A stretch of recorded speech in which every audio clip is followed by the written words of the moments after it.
بسم اللہ الرحمن الرحیم۔ آج کا ہمارا سبق شروع ہو رہا ہے یہاں سے۔ حمزہ یا زیر ای، یا الف زبر یا، ایا، کاف زبر کا، ایاکا۔ یہاں حمزے ہم نے یہاں شروع میں الف ایا کا حمزہ پڑھا ہے۔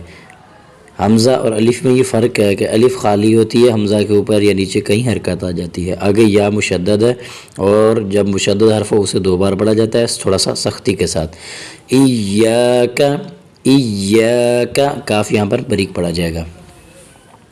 لام لام زیر لیل، لام کھڑا زبر لا، للہ زیر ہی، للہ، للہ۔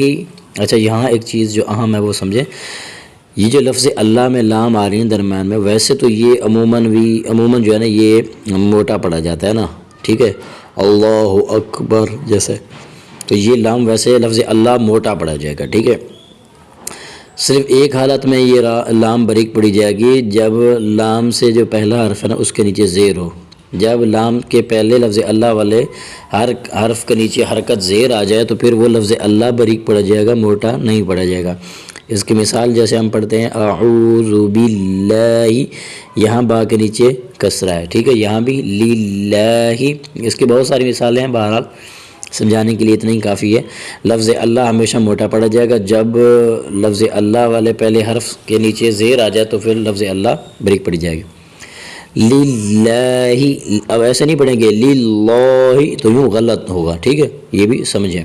للہ، تا زبر تا، جیم لام زبر جل، لام کھڑا زبر لا، تجلا، یہ تجلا، یہاں لام مشدد ہے، لام جو ہے مشدد ہے، لام کو تھوڑا سا سختی کے ساتھ پڑھنا ہے۔ تجلا، تا زبر تا، صاد دال زبر صد، تسقط، دال کھڑا زبر دا، تسقط، حرف صاد کو موٹا کرنا ہے اور صاد کی حرکت کو دال کے ساتھ ملانا ہے، دال مشدد ہے اور کھڑی زبر بھی ہے، دال کو تھوڑا سا کھینچنا ہے ایک الف کے برابر۔ تسقط، تسقط، کھڑی زبر کو تھوڑا سا کھینچا جاتا ہے، ٹھیک ہے، ایسے نہیں پڑھیں گے تسقط، یوں نہیں پڑھیں گے تسقط۔ تا زبر تا، ز کاف زبر زک، تزک، کاف کھڑا زبر کا، تزکا، یہاں تزکا میں ایک حرف زا آ رہا ہے، دیکھیں ایک زا ہے ایک زال ہے۔ زال اور زا میں فرق یہ ہے کہ زا سختی کے ساتھ پڑھا جاتا ہے اور زال جو ہے وہ نرمی کے ساتھ پڑھا جائے گا، یہ آپ فرق بھی سمجھیں، ٹھیک ہے۔ تزکا، یہاں کاف باریک پڑھا جائے گا، کاف کو موٹا نہیں پڑھنا، یہ کاف ہمیشہ باریک پڑھی جائے گی۔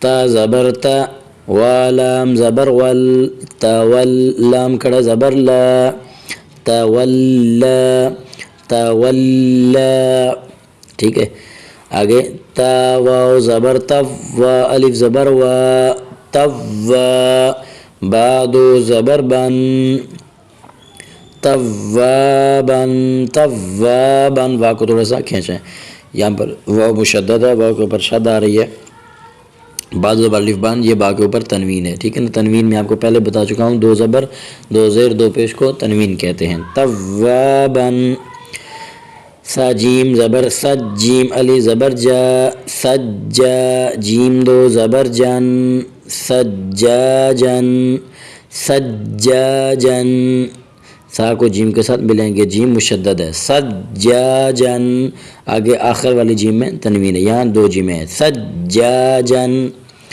غین سین زبر غس، سین علی زبر سا، غصا، قاف 2 زبر قن، غصاقن، غین کو سین کے ساتھ ملائیں گے، حرف غین موٹا پڑھا جائے گا اور حرف قاف، یہ دونوں غین اور قاف دونوں موٹے پڑھے جائیں گے، غصاقن، غصاقن۔ تو آج کا ہمارا یہاں اتنا ہی سبق تھا، یہ ہم روزانہ ڈیلی بیس 2 لائنیں پڑھتے ہیں، تو انشاءاللہ آج کا ہمارا اتنی سبق ہے۔ تو آخر میں آپ سے گزارش ہوتی ہے، آپ ہمارے چینل پہ نئے آئے ہیں تو پلیز آپ ہمارے چینل کو لائک کریں، سبسکرائب کریں اور شیئر بھی کریں۔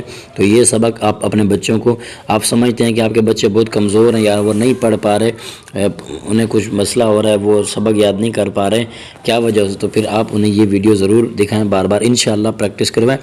اللہ پر امید رکھیں انشاءاللہ. ایسے ہم نے کئی بچے دیکھے ہیں جو بالکل ذہن سے خالی تھے, جو پڑھنا نہیں جانتے تھے صحیح, یعنی کہ کئی عرصے ہو گئے پڑھتے پڑھتے لیکن وہ قاعدہ بھی نہیں ختم کر پا رہے. تو انشاءاللہ ہمارا یہ تجربہ ہے. تو وہ بچے اللہ کے فضل و کرم سے انشاءاللہ ان کا ذہن اور ان کی ساری جو ہے نا وہ جو ذہنی ایک ٹینشن ہوتی ہے وہ دور ہو جائے گی. آپ یہ بچوں کو سنائیں, پڑھوائیں انشاءاللہ. آپ اللہ پر امید رکھیں 100% آپ کو یہ ویڈیو فائدہ دیں گی. ٹھیک ہے, والسلام علیکم ورحمۃ اللہ.